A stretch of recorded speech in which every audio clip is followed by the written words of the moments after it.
Hi friends. आजकल हर एक law of attraction coach हमें बोलता है कि हमें 24 घंटे हैप्पी रहना है। बट क्या हम रियली 24 घंटे हैप्पी रह सकते हैं? भगवत गीता में श्री कृष्ण ने अर्जुन से कहा है कि सुख और दुख ये दोनों ही हमारे जीवन का अभिन्न अंग है। जीवन में सुख आएगा तो दुख भी आएगा, क्योंकि अगर जीवन में दुख ना हो तो हम सुख की वैल्यू समझ ही नहीं पाएंगे।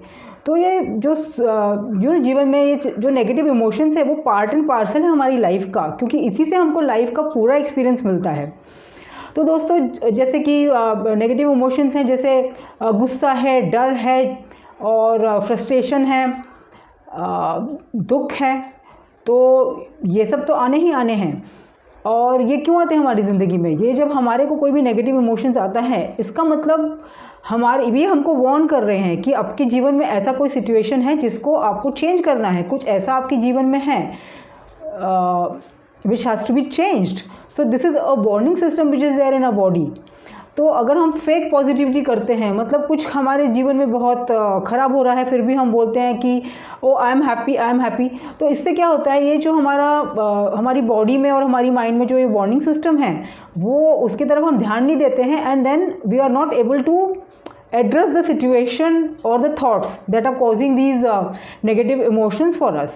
तो negative emotions भी लाइफ में ज़रूरी है हमारी लाइफ को सही डायरेक्शन में स्टीयर करने के लिए। तो दोस्तों, नेगेटिव इमोशंस एज सच कोई बुरी चीज़ नहीं है। प्रॉब्लम जब होता है जब हम नेगेटिव इमोशंस को सही से हैंडल नहीं कर पाते, या तो और फिर उनको सप्रेस कर देते हैं, या तो इनको टोटली इग्नोर कर देते हैं, या तो उनके ऊपर ड्वेल करते हैं, मतलब उसी के बारे में सोचते रहते हैं और एक साइकिल में चले जाते हैं नेगेटिविटी के। चलिए देखते हैं नेगेटिव इमोशंस को हैंडल करने का सही तरीका क्या है। जब भी आपको कोई नेगेटिव इमोशन या फीलिंग आती है तो अपने आप को ब्लेम मत कीजिए, ये समझिए कि एक नेचुरल चीज़ है। नेगेटिव इमोशंस जब आता है फिर उसको आप एक्सेप्ट कीजिए, उसको एक्नॉलेज कीजिए कि हाँ मुझे गुस्सा आ रहा है, और फिर देखिए कि एक्चुअली में क्या इमोशन है। मतलब गुस्सा आ रहा है, गुस्सा के अलग अलग तरीके, मुझे बहुत गुस्सा आ रहा है, मैं थोड़ी सी अनॉयड हूँ, कि क्या हो रहा है, और ये गुस्से के पीछे भी क्या कोई और चीज़ है जो आपको फील हो रही है। फॉर एग्जाम्पल, अगर आपका जॉब छूट गया, आपको नौकरी से निकाल दिया गया है, तो आपको सिर्फ अपसेट और फ्रस्ट्रेटेड लगेगा। तो आप जब इसके बारे में थोड़ा एनालाइज करेंगे तो आपको पता चलेगा कि आपको आपके बॉस के ऊपर बहुत गुस्सा आ रहा है, ऐसा लग रहा है उसको जाके पता नहीं क्या कर दूं। तो आप इस चीज़ को पहले एक्नॉलेज कीजिए। एक्नॉलेज करने के बाद वो इमोशन को अपने साथ रहने दीजिए थोड़ी देर। You have to live the emotion, let the emotion be with you for some time. Negative emotion आना बिल्कुल बुरी बात नहीं है, उसको आप एक्सपीरियंस कीजिए। यही है कि आप एक्सपीरियंस कीजिए, समझिए कि ये मेरा इमोशन है, ये मैं नहीं हूँ, एक कारण है जिसके कारण मुझे ऐसा लग रहा है। एट द सेम टाइम ये समझिए कि ठीक है, I am very angry but I can not go and act out this anger. तो अब जब आपने थोड़ा टाइम इमोशन को दे दिया तो अब आप सोचिए कि इमोशन क्यों अराइज़ हुआ है। इमोशन दोस्तों अराइज़ होता है क्योंकि आपके दिमाग में कुछ नेगेटिव थॉट आते हैं। नेगेटिव थॉट के बाद ही आपको नेगेटिव इमोशन आएगा। तो फिर आप अपने थॉट्स को ऑब्जर्व कीजिए कि आपने इसके पहले क्या सोचा था जिसके कारण आपको ये नेगेटिव इमोशन आया है। नेगेटिव थॉट्स हमारे दिमाग में दो तरीके के कारणों से आता है। जैसे कि अगर कुछ स्पेसिफिक इंसिडेंट हुआ है हमारे साथ, फॉर एग्जांपल अगर हम किसी से मिलना, कोई दोस्त हमसे मिलने आने वाला है लेकिन वो काफ़ी लेट हो जाता है, तो हमें गुस्सा आता है कि ये क्यों लेट आ रहा है, मतलब हमें फ्रस्ट्रेशन होता है इतना लेट क्यों आया। तो ये हो गया स्पेसिफिक कारण के लिए जो नेगेटिव इमोशंस आता है ना। दूसरा कारण जो नेगेटिव इमोशंस का है वो कोई ऑनगोइंग रीज़न होता है, जैसे कि कोई रिलेशनशिप में कॉन्फ्लिक्ट है, हस्बैंड वाइफ के है, फ्रेंड्स के हैं, कोवर्कर्स के हैं, ये हो सकता है। या तो हमारे जीवन में कोई अनमेट नीड्स हैं, हमारी कोई ऐसी बेसिक ज़रूरतें हैं जो पूरी नहीं हुई हैं। कभी कभी वो हो सकता है कोई हमारी फिजिकल ज़रूरतें हों, रोटी कपड़ा मकान, कभी कोई सोशल ज़रूरत हो सकती है, इमोशनल नीड्स हो सकती हैं, स्पिरिचुअली हम इवॉल्व नहीं हैं या स्पिरिचुअल नीड हमारी मेट नहीं हो रही है। तो ये सब केसेस में नेगेटिव इमोशंस आते हैं।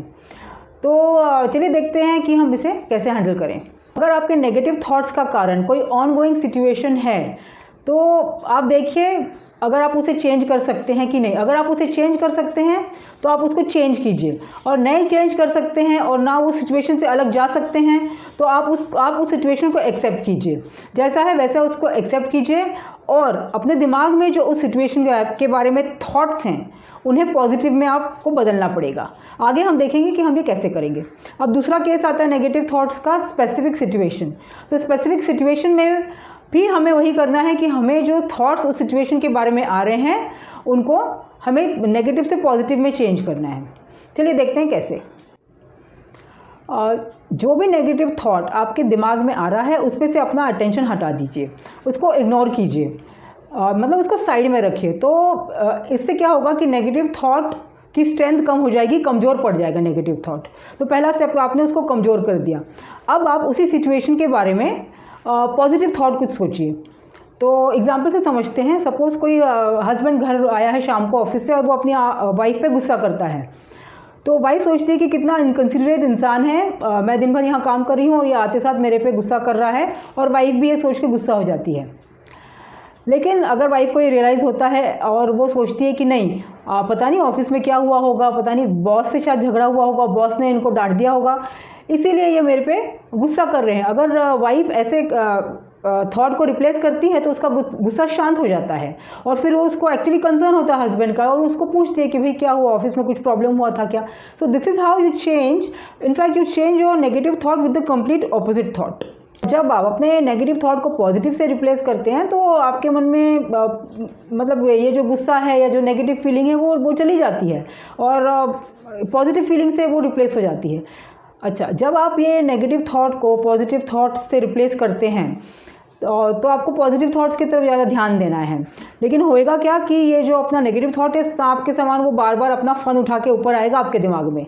उसको आने दीजिए और उसको इग्नोर करते जाइए और reaffirm your positive thought. Keep reaffirming the positive thought.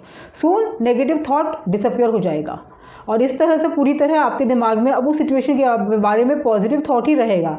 क्यों? क्योंकि एक टाइम में एक सिचुएशन के बारे में दो थॉट्स कभी नहीं होते अपने दिमाग में, हो ही नहीं सकते। या तो आप उसके बारे में पॉजिटिव सोचोगे या नेगेटिव सोचोगे, तो वो नेगेटिव को आपने सक्सेसफुली पॉजिटिव से रिप्लेस कर दिया है और ऐसे आपको करना है। तो दोस्तों, मैं कंक्लूजन में ये बोलूँगी कि देखिए, नेगेटिव इमोशंस होना कोई बुरी बात नहीं है और नेगेटिव इमोशंस तो आएंगे। इम्पॉर्टेंट यह है कि हमारा कंट्रोल हमारे माइंड पे हो।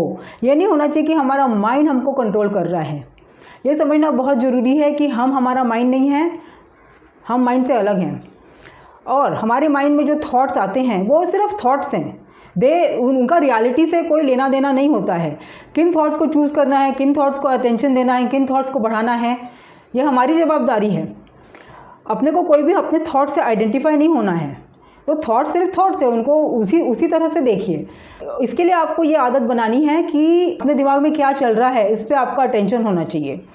मतलब माइंडफुलनेस तरीके से आपको जीना चाहिए। जब आप ऐसे जिएंगे, the very act of looking at your thoughts वो थॉट्स को कम कर देती हैं। तो नेगेटिव थॉट्स अपने आप कम आएंगे आपके लिए। तो माइंडफुलनेस होने के लिए कुछ प्रैक्टिसेस हैं जो हम पहले भी डिस्कस कर चुके हैं, जैसे मेडिटेशन है, योगा है, एक्सरसाइज है, बीइंग इन सॉलिट्यूड है, अच्छी किताबें पढ़ना है। तो ये सब जो चीज़ें हैं आपको एक पॉजिटिव फ्रेम ऑफ माइंड में रखती हैं। तो ये आपको आपके प्रैक्टिस में लानी चाहिए, जिससे कि to start with itself you don't have negative emotions. Negative emotions are part of life, but it is always nice if you have less of them, right. तो ये सब प्रैक्टिसेस आपको अडॉप्ट करनी चाहिए। दूसरी बात यह है कि जो लोग हैं, सभी लोग हमारे समान नहीं होंगे, ना ही सभी लोग हमको जो चाहिए वैसा ही बिहेव करेंगे। तो you have to accept people with their differences. You have to have lot of acceptance to different people and different situations. Live and let live. आप रहो और आप उनको भी रहने दो आराम से। जब तक आपको कुछ तकलीफ वो दे नहीं रहे हैं, आप उनको जीने दो उनके तरीके से। तो ऐसे तरीके से जिएंगे तो आपकी ज़िंदगी A1 हो जाएगी बिल्कुल। और जहाँ तक लॉ ऑफ अट्रैक्शन का सवाल है, तो ये तो सही है कि वाइब्रेशंस हाई होने चाहिए, बट इसका मतलब बिल्कुल ये नहीं है कि नेगेटिव थॉट्स आपको आएंगे नहीं और आएंगे तो इग्नोर करना है।